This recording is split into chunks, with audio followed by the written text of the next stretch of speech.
the parachute shrouds, hauled himself sharply upwards, and made a perfect knees-bent, feet-together landing in about 2 feet of snow.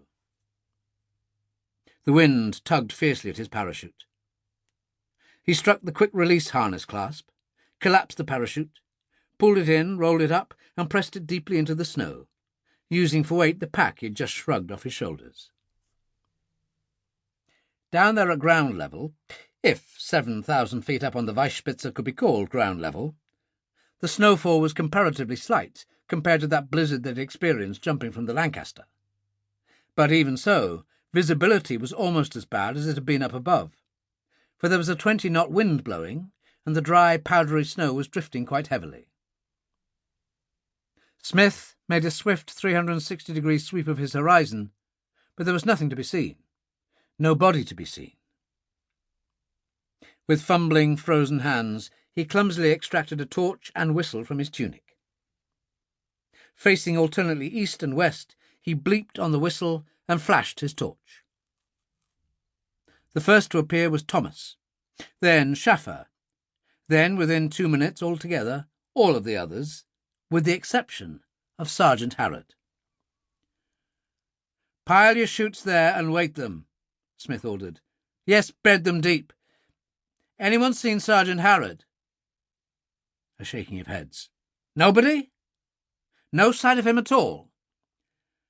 "Last I saw of him," Schaffer said, "he was going across my bows like a destroyer in a heavy sea." "I saw a bit of that," Smith nodded. "The shrouds were twisted?" "Put a corkscrew to shame. But I'd have said there was no danger of the chute collapsing. Not enough time. We were almost on the ground before I lost sight of him."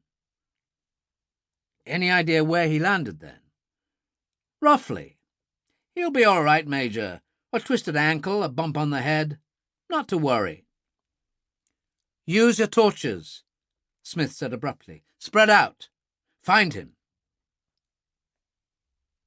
With 2 men on one side of him, 3 on the other, all within interlocking distance of their torch beams, Smith searched through the snow, his flashlight raking the ground ahead of him. If he shared Schaffer's optimism about Harrod, his face didn't show it. It was set and grim. 3 minutes passed, and then came a shout from the right. Smith broke into a run. Caracciola it was who had called, and was now standing at the farther end of a wind-swept outcrop of bare rock, his torch shining downwards and slightly ahead. Beyond the rock, the ground fell away abruptly to a depth of several feet, and in this lee a deep drift had formed. Half buried in its white depths, Sergeant Harrod lay spread-eagled on his back, his feet almost touching the rock, his face upturned to the falling snow, his eyes open. He did not seem to notice the snow falling on his eyes. They were all there now, staring down at the motionless man. Smith jumped down into the drift, dropped to his knees, slid an arm under Harrod's shoulders, and began to lift him to a sitting position. Harrod's head lolled back like that of a broken rag doll. Smith lowered him back into the snow and felt for the pulse in the throat. Still kneeling, Smith straightened, paused for a moment with bent head, then climbed wearily to his feet. "Dead?" Caracciola asked. "He's dead. His neck is broken." Smith's face was without expression. "He must have got caught up in the shrouds and made a bad landing." "It happens," Schaffer said. "I've known it happen." A long pause, then, "Shall I take the radio, sir?" Smith nodded. Schaffer dropped to his knees and began to fumble for the buckle of the strap, securing the radio to Harrod's back.